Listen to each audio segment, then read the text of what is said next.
Dear students, हम burden of public date topic को discuss कर रहे हैं। लास्ट लेक्चर में भी हमने देखा था कि no doubt public debt is a very important instrument of fiscal policy, लेकिन इसके बर्डन को लेकर जो है वो बहुत से कन्फ्लिक्टिंग व्यूज़ हैं। हमने ट्रेडिशनल व्यू को देखा, हमने मॉडर्न व्यू को देखा, तो थोड़े से मिसलीडिंग है। हम कोई भी कंक्लूज़न इजीली ड्रॉ नहीं कर पाते हैं। आज हम इस टॉपिक को कन्वीनियंट और यूज़फुल बनाने के लिए डाल्टन का डिस्टिंक्शन देखते हैं। डाल्टन ने direct indirect money and real burden of public date के थ्रू हमें ये समझाने की कोशिश की है कि हम इस टॉपिक को कैसे समझें। तो बर्डन ऑफ पब्लिक डेट को हम एनालाइज करते हैं through the age describe by Dalton.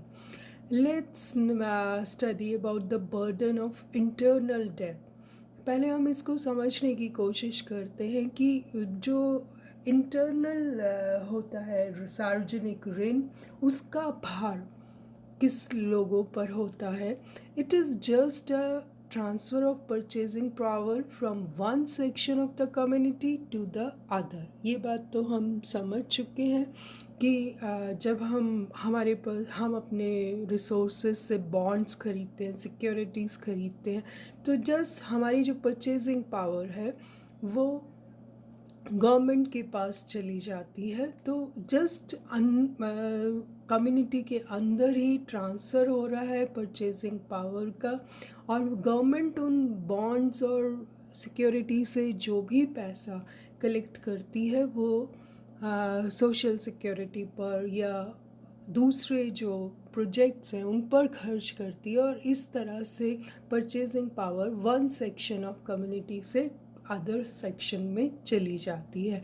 अब देखने की बात यह है कि इसकी लायबिलिटी कौन उठाता है, बिकॉज डायरेक्टली और इनडायरेक्टली टैक्सेस इंक्रीज कर कर ही इस डेट को वापस किया जाता है। तो समटाइम्स तो क्या होता है कि people understand their liabilities to pay the date.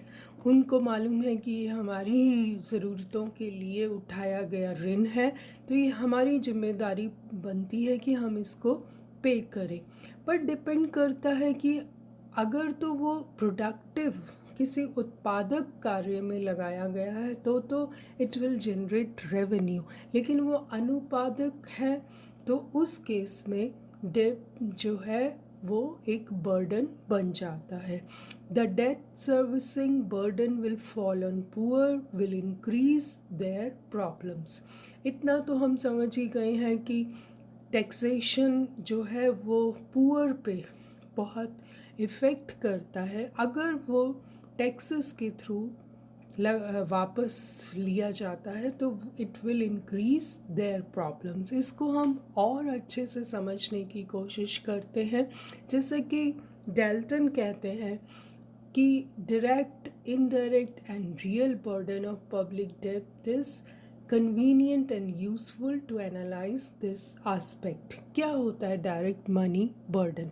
हम इसे देखते हैं कि अगर सार्वजनिक ऋण को रेज़ किया जाता है तो उसका डायरेक्ट मनी बर्डन क्या होता है, यानी कि प्रत्यक्ष मुद्रा भार क्या होता है।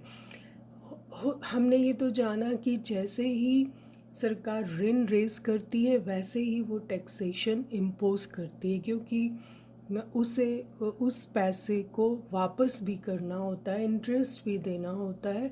उसे इंटरेस्ट प्रिंसिपल जो वापस करना है उसके लिए उसे बर्डन, टैक्स बर्डन लोगों पर डालना ही पड़ता है।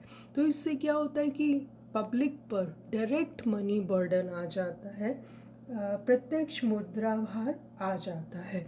इसे हम और अच्छे से समझें तो करदाता और बॉन्ड धारक अगर सेम लोग होते हैं तो कोई प्रत्यक्ष मुद्रा भार, मान लीजिए मैंने ही सिक्योरिटी खरीदी, मैंने ही बॉन्ड्स खरीदे, मुझे इंटरेस्ट मिल रहा है और दूसरी तरफ सरकार मुझी पर टैक्स लगाती है, तो यहाँ पर कुछ भी लॉस नहीं होता। I am the same person who is buying the securities, at the same time I am paying the taxes.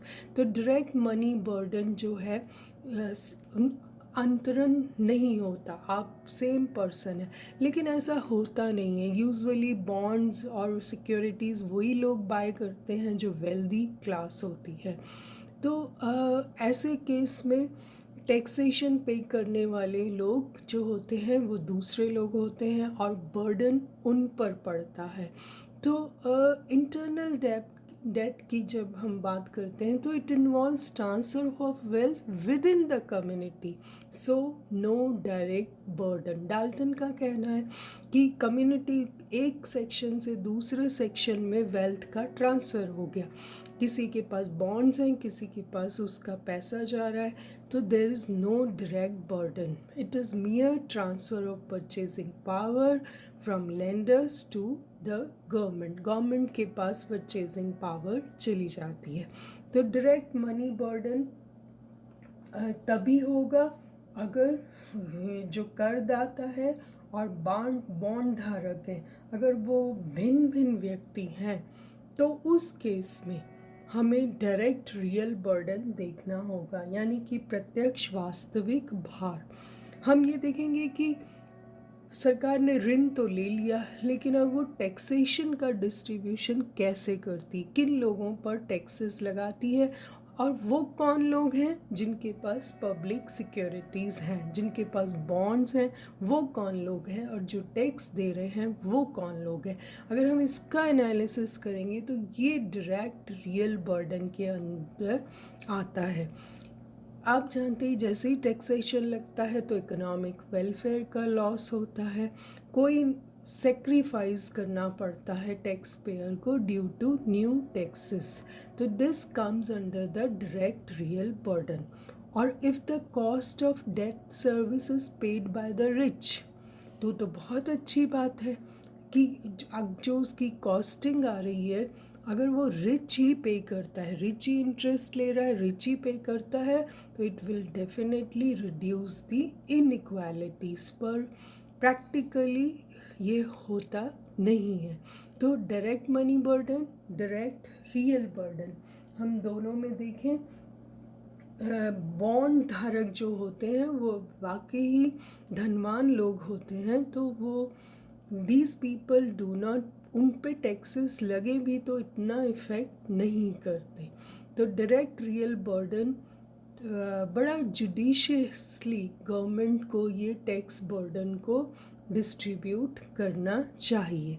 ऐसे ही हम देखें तो इनडायरेक्ट मनी बर्डन और इनडायरेक्ट रियल बर्डन क्या होता है। सार्वजनिक ऋण का अप्रत्यक्ष मुद्रा भार और अप्रत्यक्ष वास्तविक भार, इसको हम कैसे डिफ्रेंशिएट करेंगे। जब हैवी टैक्सेशन लगता है, क्योंकि मैच्योरिटी पे सरकार को पैसा देना है, बॉन्ड्स का, सिक्योरिटीज़ का, तो वो क्या होगा कि उसे टैक्सेशन लगाना पड़ेगा, ये तो हम जान ही गए, it is a process of public date. तो उससे क्या होगा, टैक्स पेयर की एबिलिटी टू कंज्यूम कम हो जाएगी। हम इस बात को पहले भी पढ़ चुके हैं कि जब अपनी डिस्पोजेबल इनकम में से टैक्स दिया जाता है करंट इनकम में से, इससे क्या होगा कि उसकी इनकम कम होगी, इनकम कम होते ही उसका कंजम्पशन कम हो जाएगा। फिर नेक्स्ट जो इनडायरेक्ट मनी बर्डन आता है कि rising prices due to increased economic activities of the government की एक्टिविटीज़ बढ़ जाती हैं तो लोगों की परचेजिंग पावर बढ़ जाती है। जैसे ही लोगों के हाथ में पैसा आता है तो राइजिंग प्राइसेस की प्रॉब्लम शुरू हो जाती है। तो ये भी एक इनडायरेक्ट मनी बर्डन है। जैसे ही रेट्स प्राइसेस बढ़ जाते हैं, महंगाई बढ़ जाती है, तो ये हम लोगों पर इनडायरेक्ट मनी बर्डन आ जाता है पब्लिक पर। और फिर ऐसा भी हो सकता है कि गवर्नमेंट जो है वो अपना सोशल एक्सपेंडिचर कम कर दे, हेल्थ पर कम कर दे, एजुकेशन पे कम कर दे, डेवलपमेंट प्रोजेक्ट्स पे कम कर दे, तो ये भी एक तरह से मनी इनडायरेक्ट इफ़ेक्ट होगा इंटरनल डेट का। तो सरकार इनडायरेक्ट मनी बर्डन जो है वो वापस से हम ही पर आ जाएगा, सोशल सिक्योरिटी पे खर्चा कम होगा।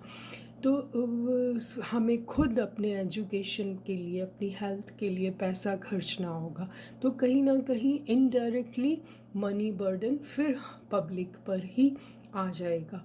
और अगर कॉस्ट बहुत ज़्यादा बैठ रही है डेट जो है उसको रेस करने की, तो उसको भी झेलना पब्लिक को ही पड़ेगा। तो इनडायरेक्ट मनी बर्डन हम इस तरह से डिस्क्राइब कर सकते हैं। और इनडायरेक्ट रियल बर्डन क्या होता है, अप्रत्यक्ष वास्तविक भार, इसमें हम देखें तो जब इनइक्वालिटीज़ बढ़ जाएंगी, क्योंकि बॉन्ड धारक अलग लोग हैं, टैक्स पेयर्स अलग लोग हैं, तो हम अब तक हमने यही देखा कि इनइक्वालिटीज़ बढ़ेंगी कम्युनिटी में, तो ये एक जो इफ़ेक्ट है ये अप्रत्यक्ष वास्तविक भार के कैटेगरी में आता है। जब मुझ पर बहुत ज़्यादा टैक्स लगेगा तो मेरी इच्छा ही ख़त्म हो जाएगी वर्क करने की, सेव करने की, क्योंकि मुझे मालूम है कि मुझे करंट इनकम में से जितना ज़्यादा कमाऊंगी उतना ज़्यादा मुझे टैक्स देना है। तो definitely it will have adverse effect on my capacity to work and save. This will also check production and development of the country. जब हर व्यक्ति ये सोचने लगेगा कि काम करके क्या करना है, अगर ज़्यादा कमाएंगे तो ज़्यादा टैक्स देंगे, तो इस तरह से आपने देखा कि प्रत्यक्ष मुद्रा भार अधिक नहीं होता, परंतु अप्रत्यक्ष मुद्रा भार तथा सार्वजनिक ऋण का प्रत्यक्ष वास्तविक भार बहुत अधिक होता है। हम सोचते भी नहीं हैं कि इसके जो बर्डन है वो कितने हार्मफुल है हमारे लिए। डायरेक्ट तो हमें दिखते हैं, इनडायरेक्ट हम अंदाज़ा भी नहीं लगा पाते। In the next lecture, we'll study burden of external debt. Thank you so much.